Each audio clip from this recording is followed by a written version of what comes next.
Contudo, levantou-se oposição dos membros da chamada Sinagoga dos Libertos, dos judeus de Cirene e Alexandria, bem como das províncias da Cilícia e da Ásia.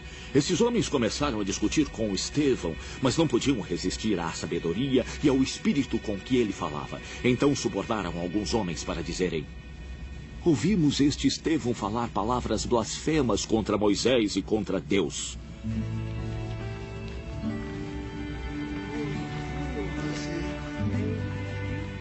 Com isso, agitaram o povo, os anciãos e os mestres da lei, e prendendo Estevão, levaram-no ao sinédrio.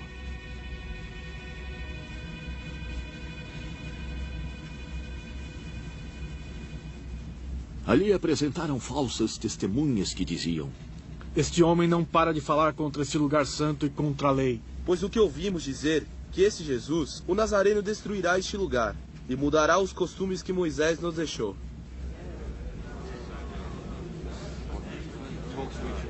Olhando para ele, todos os que estavam sentados no sinédrio viram que o seu rosto parecia o rosto de um anjo.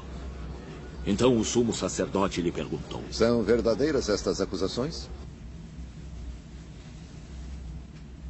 A isso ele respondeu: irmãos e pais, ouçam-me. O Deus glorioso apareceu a nosso pai Abraão, estando ele ainda na Mesopotâmia, antes de morar em Harã. Deixe a sua terra e seus parentes, Deus disse, e vá para a terra que eu lhe mostrarei. Assim ele saiu da terra dos caldeus e se estabeleceu em Harã. Depois da morte de seu pai, Deus o trouxe a esta terra, onde vocês agora vivem. Ele não lhe deu nenhuma herança aqui, nem mesmo o espaço de um pé. Mas Deus lhe prometeu que ele e seus descendentes possuiriam a terra.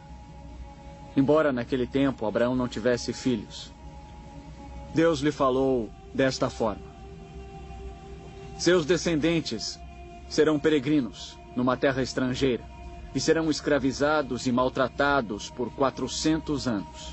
Mas eu punirei a nação a qual servirão como escravos, e depois sairão dali e me adorarão neste lugar. E deu a Abraão a aliança da circuncisão. Assim Abraão gerou Isaque e o circuncidou 8 dias depois do seu nascimento. Mais tarde, Isaque gerou Jacó, e este aos 12 patriarcas. Os patriarcas, tendo inveja de José, venderam-no como escravo para o Egito, mas Deus estava com ele e o libertou de todas as suas tribulações, dando a José favor e sabedoria diante do faraó, rei do Egito. Assim este o tornou governador do Egito e de todo o seu palácio. Depois sobreveio fome a todo o Egito e Canaã, trazendo consigo grande sofrimento. E nossos antepassados não encontravam alimento. Ouvindo que havia trigo no Egito, Jacó enviou nossos antepassados em sua primeira viagem. Na segunda viagem deles, José fez-se reconhecer por seus irmãos, e o faraó pôde conhecer a família de José. Depois disso, José mandou buscar seu pai Jacó e toda a sua família, num total de 75 pessoas. Então Jacó desceu ao Egito, onde faleceram ele e nossos antepassados. Seus corpos foram levados de volta a Siquém e colocados no túmulo que Abraão havia comprado ali dos filhos de Hamor por certa quantia. Ao se aproximar o tempo em que Deus cumpriria sua promessa a Abraão, aumentou grandemente o número do nosso povo no Egito. Então outro rei que nada sabia a respeito de José passou a governar o Egito. Ele agiu traiçoeiramente para com o nosso povo e oprimiu os nossos antepassados, obrigando-os a abandonar os seus recém-nascidos para que não sobrevivessem. Naquele tempo, nasceu Moisés, o qual era um menino extraordinário. Por 3 meses ele foi criado na casa de seu pai. Quando foi abandonado, a filha do faraó o tomou e o criou como seu próprio filho. Moisés foi educado em toda a sabedoria dos egípcios e era poderoso em palavras e obras. Ao completar 40 anos, Moisés decidiu visitar seus irmãos israelitas. Ao ver um deles sendo maltratado por um egípcio, saiu em defesa do oprimido e o vingou, matando o egípcio. Moisés pensava que seus irmãos compreenderiam que Deus o estava usando para salvá-los. Mas eles não o compreenderam. No dia seguinte, Moisés dirigiu-se a 2 israelitas que brigavam. Tentou reconciliá-los, dizendo: homens, vocês são irmãos, por que ferem um ao outro? Mas o homem que maltratava o outro empurrou Moisés e disse: quem o nomeou líder e juiz sobre nós? Quer matar-me, como matou o egípcio ontem? Ouvindo isso, Moisés fugiu para Midian, onde ficou morando como estrangeiro e teve 2 filhos.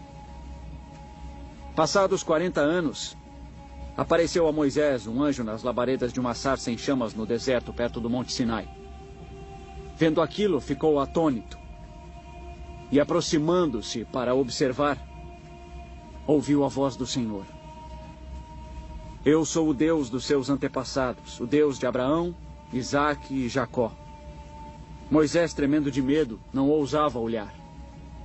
Então o Senhor lhe disse: tire as suas sandálias, porque o lugar em que você está é terra santa. Vi o sofrimento do meu povo no Egito.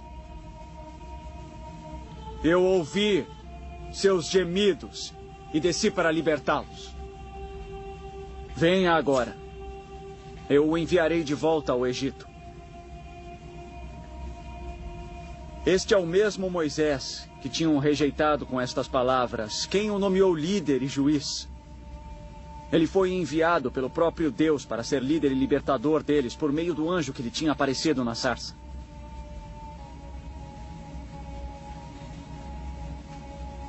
Ele os tirou de lá,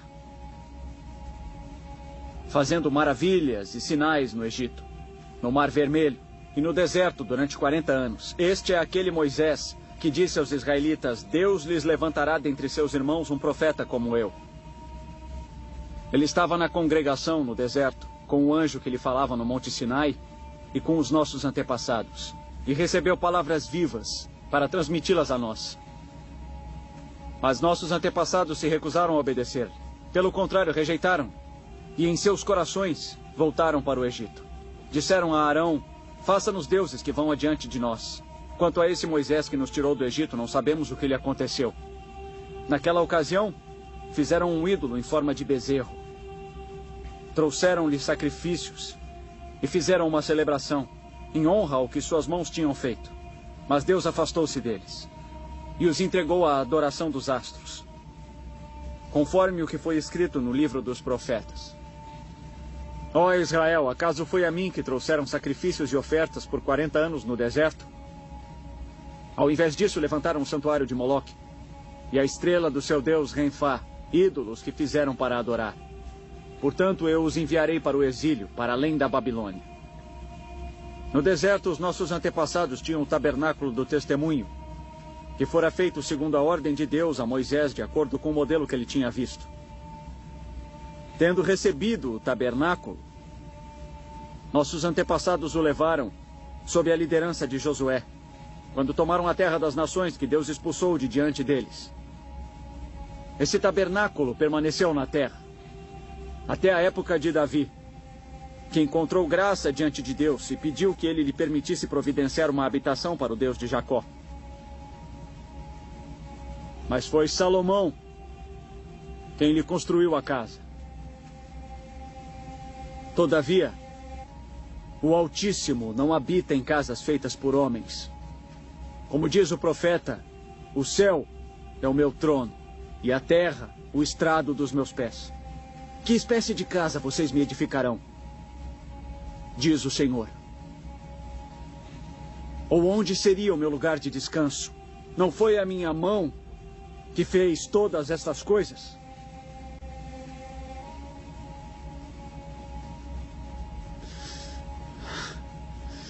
Povo obstinado, incircunciso de coração e de ouvidos. Vocês são iguais aos seus antepassados, sempre resistem ao Espírito Santo. Qual dos profetas? Seus antepassados não perseguiram.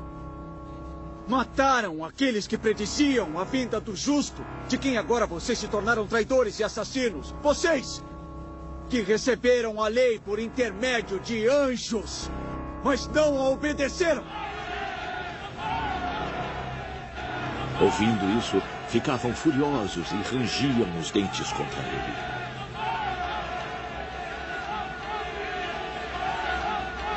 Mas Estevão, cheio do Espírito Santo, levantou os olhos para o céu e viu a glória de Deus e Jesus de pé à direita de Deus. Veja. Ele disse: Veja o céu aberto e o Filho do Homem de pé à direita de Deus. Mas eles taparam os ouvidos e, gritando em alta voz, lançaram-se todos juntos contra ele. Arrastaram-no para fora da cidade e começaram a apedrejá-lo.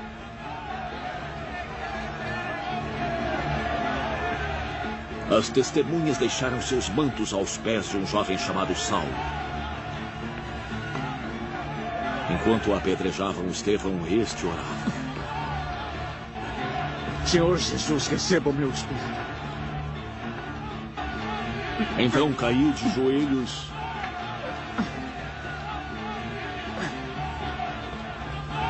e bradou. Senhor, não os consideres culpados deste pecado. E dizendo isso, adormeceu.